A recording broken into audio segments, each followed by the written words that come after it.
Hello दोस्तों, तो एक न्यू वैकेंसी निकल कर आई है। वैकेंसी जो है वो डीडीए की तरफ से निकल कर आई है। DDA recruitment 2025। डीडीए का जो फुल फॉर्म होता है वो दिल्ली डेवलपमेंट अथॉरिटी, इसके तरफ से वैकेंसी निकल कर आई है। जो वैकेंसी की जो संख्या है वो 1732 है। इसमें अलग अलग पोस्ट के लिए अलग अलग वैकेंसी निकल कर आई है। इसकी पूरी डिटेल जानकारी आपको बता दे रहा हूँ। इसमें जो आपका पोस्ट है तो पोस्ट का लिस्ट इस प्रकार है, आप देख सकते हैं। डिप्टी डायरेक्टर के लिए वैकेंसी आई है, जो कि 9 पोस्ट है, 9 वैकेंसी है। असिस्टेंट डायरेक्टर के लिए है, जो कि 46 वैकेंसी है। असिस्टेंट एग्जीक्यूटिव इंजीनियर सिविल और इलेक्ट्रिकल के लिए है, 13 वैकेंसी है। Legal assistant, planning assistant, architecture assistant और प्रोग्रामर के लिए 45 वैकेंसी है। जूनियर इंजीनियर के लिए है, सिविल इलेक्ट्रिकल मैकेनिकल के लिए 171 वैकेंसी है। आगे देखिए, सेक्शन ऑफिसर के लिए है, नेल tehsildar, junior translator, assistant security officer, ये सब के लिए वैकेंसी है, जो कि 93 है। सर्वेयर, स्टेनोग्राफर और ग्रेड डी पटवारी के लिए वैकेंसी है, 129 पोस्ट है। जूनियर सेक्रेटरी असिस्टेंट के लिए 199 पोस्ट है। माली के लिए वैकेंसी आई है, जो कि 282 पोस्ट है। और देखिए, एमटीएस का वैकेंसी है, जो कि मल्टीटास्किंग स्टाफ नॉन मिनिस्ट्रियल है, के अंडर में आएगी, जो कि 745 वैकेंसी है। सैलरी की अगर हम बात करते हैं तो इसमें अलग अलग पोस्ट के लिए अलग अलग सैलरी भी है। तो देखिए, पे मैट्रिक्स एज पर 7 सीपीसी के हिसाब से मिलेगा, जो कि लेवल 11 पे स्केल आपको मिलेगा, जो कि डिप्टी डायरेक्टर पोस्ट है। इसके लिए लेवल 11 के हिसाब से मिलेगा। और लेवल 10 के हिसाब से जो पे स्केल आपको मिलेगा वो assistant director, assistant executive engineer post के लिए। और ministry and technical post like legal assistant, programmer etcetera के लिए लेवल 8 to 5 के हिसाब से आपको मिलेगा। और स्टेनोग्राफर, पटवारी, माली और एमटीएस का जो पोस्ट है वो लेवल 4 के हिसाब से आपको सैलरी मिलेगा।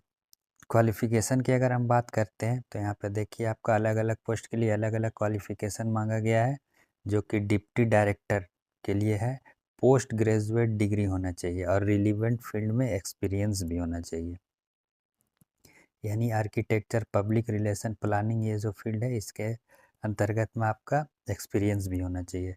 असिस्टेंट डायरेक्टर के लिए आपका जो डिग्री पोस्ट ग्रेजुएट मांगा गया है और रिलीवेंट फील्ड में। असिस्टेंट एग्जीक्यूटिव इंजीनियर के लिए, जो कि सिविल और इलेक्ट्रिकल के लिए है, उसके लिए इंजीनियरिंग का डिग्री होना चाहिए, बीटेक होना चाहिए सिविल या इलेक्ट्रिकल से, जिसके लिए आप भरिएगा।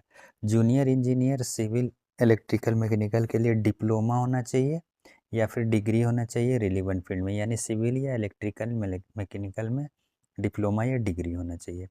अदर पोस्ट जो है पटवारी, माली, एमटीएस एक्सेट्रा, जो भी आप पोस्ट है इसके अलावा, उसके लिए आपको 10th से 12th तक का क्वालिफिकेशन होना चाहिए। सिलेक्शन इसमें किस तरह होगा? सिलेक्शन जो होगा आपका ऑनलाइन टेस्ट होगा, जो कि सीबीटी कंप्यूटर के माध्यम से होगा। उसके बाद आप सीबीटी में पास कर जाते हैं, क्वालिफाई कर जाते हैं, तो डॉक्यूमेंट वेरिफिकेशन होगा। डॉक्यूमेंट वेरिफिकेशन के बाद अगर एक्स्ट्रा कोई एडिशनल टेस्ट होगा इफ़ एप्लीकेबल, जो अभी जानकारी नहीं दिया गया है, अगर होगा तो वो भी हो सकता है। मान लीजिए इंटरव्यू होगा तो इंटरव्यू भी हो सकता है, इसके बारे में जानकारी नहीं दिया गया है अभी। इतना तो होगा आपका सीबीटी टेस्ट और डॉक्यूमेंट वेरिफिकेशन, इसके बाद आपका फाइनल सिलेक्शन हो जाएगा। ये फॉर्म जो आपका भराना स्टार्ट होगा वो 6/10/2025 से फॉर्म भराना स्टार्ट हो जाएगी, यानी 6 अक्टूबर से ये फॉर्म भराएगा और 5 नवंबर 2025 तक शाम 6 बजे तक इसका लास्ट डेट है। और टेंटेटिव जो डेट बताया गया है सीबीटी एग्ज़ाम का, वो दिसंबर से जनवरी के बीच में आपका हो सकता है। इसे आप अप्लाई किस तरह करिएगा? तो देखिए, यहाँ पे अप्लाई करने का जो माध्यम है वो बिल्कुल ऑनलाइन होगा। आपको मैं ऑफिशियल साइट का लिंक भी दे दूँगा डिस्क्रिप्शन में। ऑफिशियल साइट में जाके आपका वो जहाँ जब ऑनलाइन होगा तो ऑफिशियल साइट में ही जाके आप इसे ऑनलाइन आप भर सकते हैं। और पीडीएफ, शॉर्ट पीडीएफ भी ये निकाला गया है, शॉर्ट पीडीएफ का भी लिंक दे दूँगा डिस्क्रिप्शन में जाके उसे आप डाउनलोड कर सकते हैं। तो ये काफ़ी अच्छा वैकेंसी है, इसे आप एलिजिबल है, आपका क्वालिफ़िकेशन है तो इसे भर दीजिए। इसी तरह की जानकारी चाहते हैं तो मेरे चैनल कैरियर एडवांटेज को आप सब्सक्राइब कर दीजिए और बेल आइकन ज़रूर से ज़रूर प्रेस करिए ताकि आपको नोटिफिकेशन मिल सके। Thank you.